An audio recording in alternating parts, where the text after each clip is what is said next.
nang phan thek nong le te nei mek so jang thek the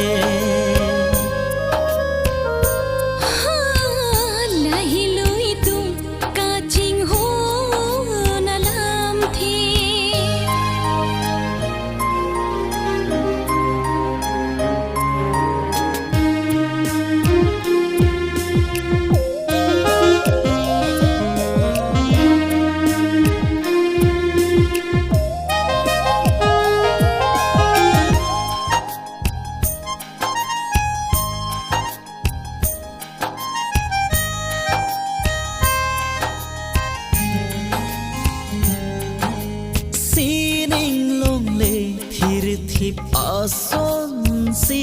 hituma kang honta pathir thip lona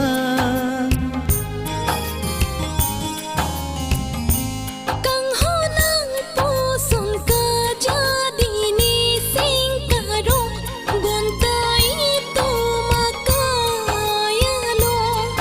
kopi man pone chini ne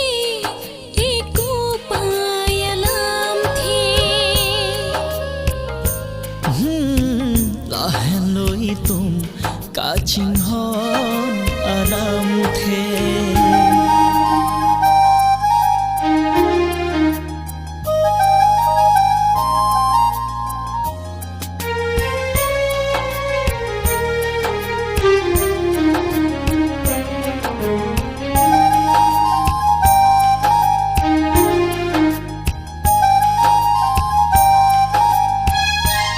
ituma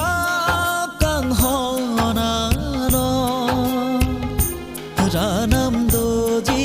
itum phan kang hon bom sing che pabiri non nang kang hon bom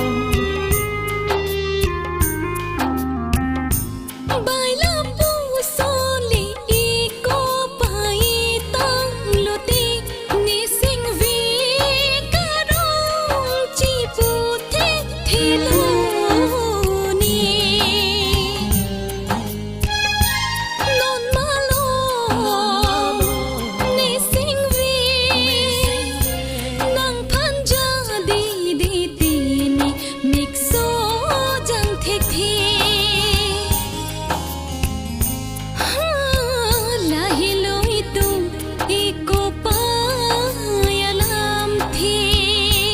Hello, itu iko pa